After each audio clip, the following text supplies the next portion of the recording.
నా advice follow అయితే అది విన్ అవ్వకపోవచ్చు మేబీ.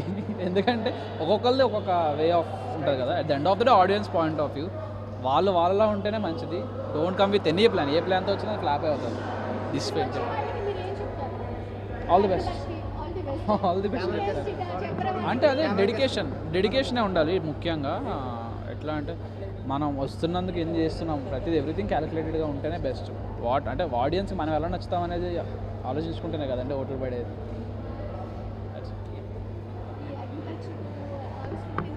అగ్ని పరీక్ష 2 ఆగస్ట్ 15 నుంచి హాట్స్టార్లో అండ్ స్టార్మాలో. లాస్ట్ టైం మేము బ్యాడ్ లక్, మేము టీవీలోకి రాలేకపోయాం ఫస్ట్లోనే అగ్ని పరీక్షలో. ఇప్పుడు అగ్ని పరీక్ష 2 వాళ్ళకి అదృష్టం ఉంది.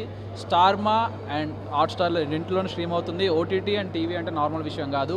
ప్రతి ఒక్కరి ఇంట్లోకి మీరు వెళ్తున్నారు. So be conscious. ప్రతిసారి అవకాశం రాదు. ఈ అవకాశం దొరికితే పోయిందంటే ఇంకా మరి రెండోసారి మిమ్మల్ని పిలవరు కూడా. సో దొరికిన అవకాశాన్ని ఖచ్చితంగా యూటిలైజ్ చేసుకుంటారని కోరుకుంటున్నాను. May the best one enter into the house.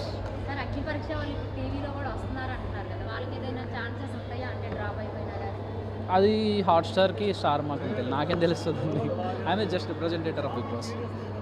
వాళ్ళ ఉంటేనే నచ్చుతారు జనాలకంటే. జనాలు ఎండ్ ఆఫ్ ద డే హౌస్లో 20 మంది ఉంటే 20 మందిలో నువ్వు స్టాండ్అవుట్ అవడానికి నువ్వేంటి అనేది తెలిస్తేనే కదా ఆడియన్స్ అనేది లవ్ చేసేది. సో అది మనం ఎవ్వరూ చెప్పలేం. Big Boss is completely unpredictable. Friday evening reviews ఆ సండే మార్నింగ్ ఒకలా ఉంటుంది ఇప్పుడు.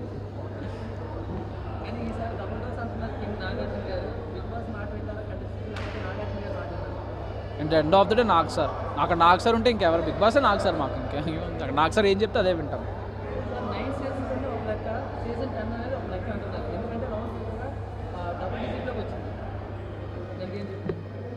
బిగ్ బాస్ సీజన్ అయిన తర్వాత తెలుస్తుంది. But definitely you can expect anything.